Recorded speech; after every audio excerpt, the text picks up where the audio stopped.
Good morning, students. I am your new science teacher, Miss Ranjana Shukla. I hope you all know me. A very warm welcome of all of you in my science class.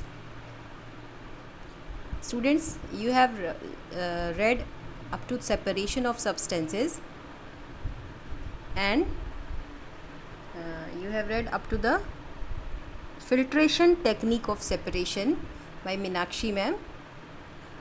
Okay, further studies you will do with me.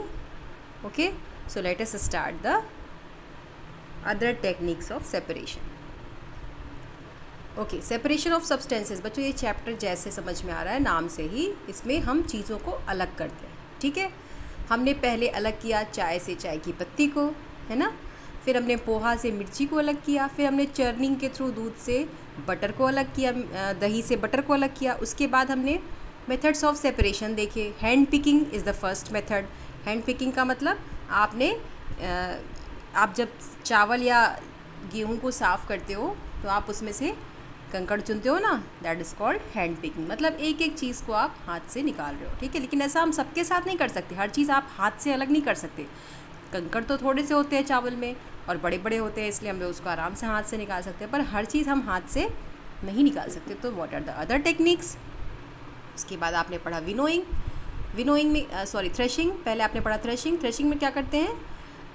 Threshing में होता है जो हमारे दाने होते हैं अनाज के, उसको उसके स्टॉक से अलग करते हैं. आपने देखा होगा कि किसान जो है पीट के बड़ी सी डंडी में से दानों को अलग करते हैं, चाहे वो गेहूं हो या चावल हो. ठीक है, तो उसको अलग करने की प्रोसेस को हम लोग क्या बोलते हैं, थ्रेशिंग. इसके बाद है विनोइंग में क्या होता है कि चावल देखोगे आप, एक कवरिंग के अंदर होता है, उसको बोलते हैं चैफ. ठीक है, तो चावल उस कवरिंग से अलग करने की प्रोसेस को हम लोग बोलते हैं विनोइंग में क्या करते हैं, चावल को नीचे गिराते हैं तो जो वो उसकी कवरिंग होती है वो उड़ जाती है हवा की वजह से, और जो चावल होता है वो नीचे गिर जाता है. तो इस तरीके से क्या होता है, हस्क और ग्रेन को हम लोग अलग करते हैं. हस्क मतलब वो जो चावल के ऊपर कवरिंग है. ठीक है, तो वो अलग हो जाता है. लेकिन ऐसा हम लोग सिर्फ वहीं कर सकते हैं जहाँ एक चीज़ हल्की हो और एक चीज़ भारी हो. ठीक है, तो ये सेपरेशन टेक्निक वहीं यूज़ होगी जहाँ पे एक चीज़ भारी हो और एक चीज़ हल्की हो. ठीक है, ये सब आप पढ़ चुके हो, मैं जस्ट आपके लिए रिवाइज कर रही हूँ. ठीक है, नेक्स्ट इज सीविंग. घर में आपने मम्मी को आटा सानते हुए देखा होगा. आपकी मम्मी जब डो को बनाती हैं तो क्या करती हैं, सबसे पहले आटे को साफ़ करती है. आटे को साफ़ करने के लिए आपने देखा होगा एक स्ट्रेनर यूज़ करती है, चलनी का यूज़ करती है. ठीक है, उस चलनी सीव का यूज़ करती है. उस चलनी में वो आटे को डालती है, फिर उसको चाल लेती है. तो उससे क्या होता है, जो छोटी चीज़ें होती हैं वो नीचे चली जाती हैं और जो बड़ी चीज़ें होती हैं वो ऊपर रह जाती है ना. तो sieving is other method of doing separation, है ना. आपने देखा होगा कि आपके घर में जब कहीं कंस्ट्रक्शन वर्क हो रहा होता है तो बालू को भी लोग ऐसे ही साफ़ करते हैं. बालू में से जो पेबल्स होते हैं, पेबल्स मतलब छोटे छोटे कंकड़ पत्थर, वो भी इसी टेक्निक के थ्रू अलग किए जाते हैं. ठीक है, the next technique is sedimentation, decantation and filtration. ये टेक्निक बच्चों तीनों एक साथ ही यूज़ होती हैं. ठीक है, इसमें क्या होता है कि सबसे पहले जैसे आप यहाँ पे देखो, अगर आप गंदे पानी को साफ़ करना है, गंदे पानी को सबसे पहले हम क्या करते हैं, थोड़ी देर के लिए रख देते हैं तो वो सेटल हो जाता है. ठीक है, उसमें जो बड़ी बड़ी गंदगी होती है वो कहाँ चली जाती है सर, वो जो गंदगी होती है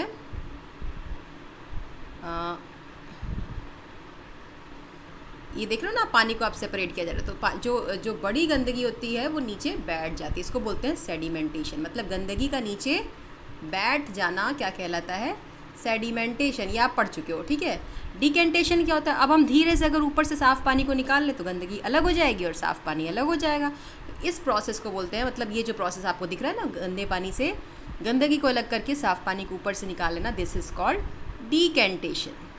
ठीक है, अब इसके बाद भी पानी में कुछ गंदगी अगर रह जाती है तब उसको हम फिल्टर से फिल्ट्रेशन टेक्निक के थ्रू अलग करते हैं. ठीक है, जैसे देखिए यहाँ इसमें क्या होता है, देखो आप ये केमिस्ट्री लैब में ऐसे ही करते हैं हम लोग. ठीक है, ये नीचे जो रखा है बच्चों इसका नाम है बीकर. ठीक है, ये क्या है, बीकर में हमें साफ़ पानी चाहिए. ऊपर हमने लगा रखा है फनेल आपने घर में भी देखा होगा, ऐसे केमिस्ट्री लैब में भी होता है.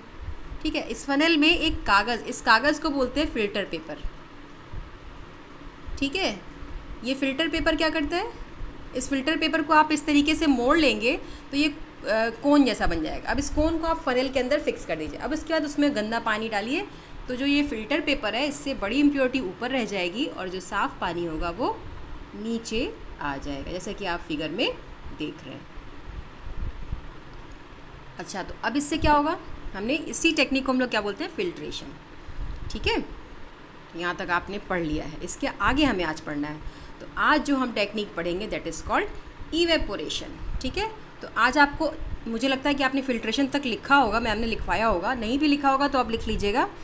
आज हम लोग पढ़ेंगे इवेपोरेशन। तो हम लोग की आज की सबसे पहली हेडिंग होगी जो आप लिखेंगे दैट इज़ इवेपोरेशन। इवेपोरेशन आपने घर में देखा होगा, जब हम दूध को रखते हैं थोड़ी देर बाद ठंडा हो जाता है, पानी को उबालते हैं तो पानी धीरे धीरे गायब होने लगता है। कहाँ चला जाता है पानी? ये पानी जो है या लिक्विड फॉर्म में है और ये वेपर फॉर्म में उड़ जाता है। ठीक है, तो लिक्विड से वेपर में कन्वर्ट होना किसी भी चीज़ का दैट इज़ कॉल्ड इवेपोरेशन। ठीक है, किसी भी मैटर के 3 स्टेट होते हैं ना, सॉलिड, लिक्विड और गैस, है ना। तो ये आपस में चेंज हो सकते हैं। तो लिक्विड से जब कोई चीज़ गैस में कन्वर्ट हो जाती है तो उसको बोलते हैं हम लोग इवेपोरेशन। ठीक है, वैसे ही हमारा इवेपोरेशन है वाटर का। वाटर जब इवेपोरेट होता है तो वाटर वेपर्स बनते हैं, इसी को हम लोग बोलते हैं इवेपोरेशन। तो ये भी एक सेपरेशन टेक्निक हो गई ना। किसी मिक्सिंग में से आपको पानी को अलग करना है तो पानी को इवेपोरेट कर दीजिए। जैसे आपने पानी और नमक को मिला के रखा है, या आप सी वाटर से सॉल्ट को सेपरेट करना चाह रहे हो, तो क्या करोगे, सी वाटर में को बॉईल कर दीजिए। बॉईल करेंगे तो पानी जो है वो इवेपोरेट हो जाएगा, उड़ जाएगा, और नीचे क्या बच जाएगा, सॉल्ट। ठीक है, तो ये एक सेपरेशन टेक्निक होगी। अब बात आती हम लिखेंगे क्या।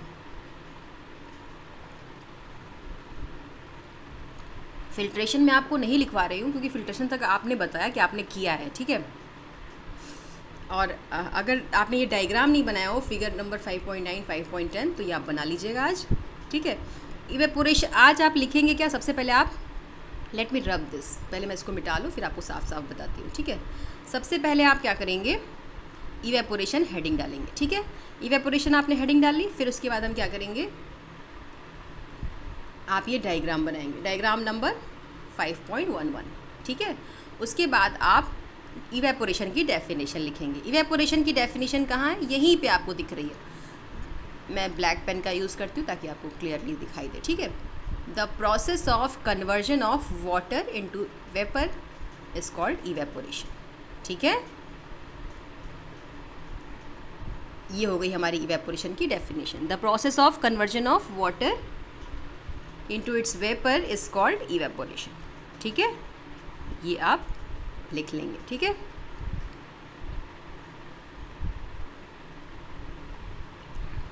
तो ये हमारी इवेपोरेशन टेक्निक हो गई। अब आगे बढ़े।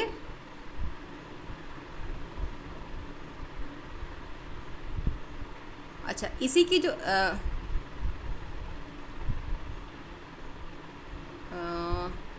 आप ये यहाँ पे एग्जाम्पल में ये लिख सकते हैं कि सी वाटर से हम लोग सॉल्ट कैसे अलग करते हैं। ठीक है, आप एग्जाम्पल डाल करके यहाँ से लिख लेंगे, सी वाटर से सॉल्ट को इसी टेक्निक से अलग करते हैं। एग्जाम्पल आपने हेडिंग डाल ली, फिर उसके बाद आप लिखेंगे sea water contains many salts mixed in it, one of these salts is the common salt.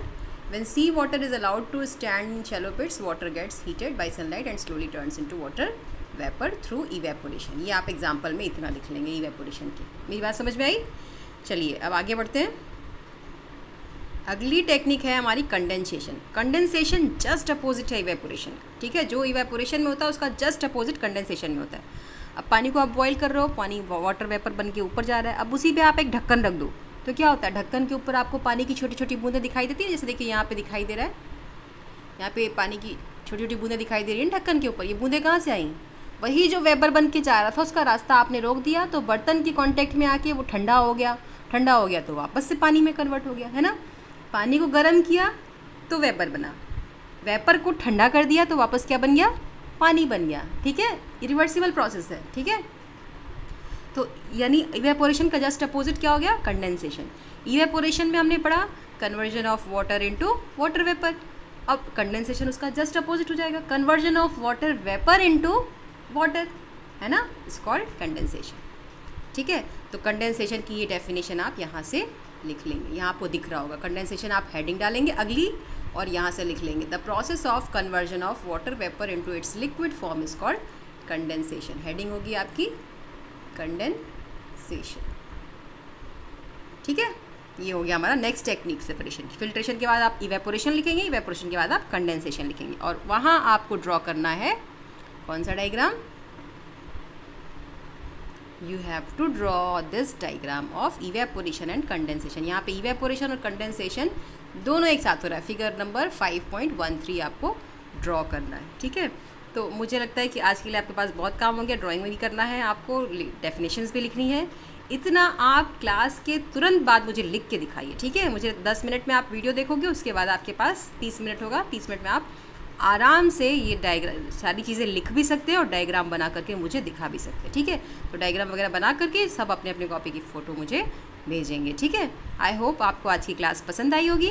तो आज हम इवेपोरेशन और कंडेंसेशन लिखेंगे और दोनों के डायग्राम ड्रॉ करेंगे। ठीक है, इसके आगे हम लोग कल देखेंगे। ठीक है, till then stay safe at your home, be happy, thank you very much.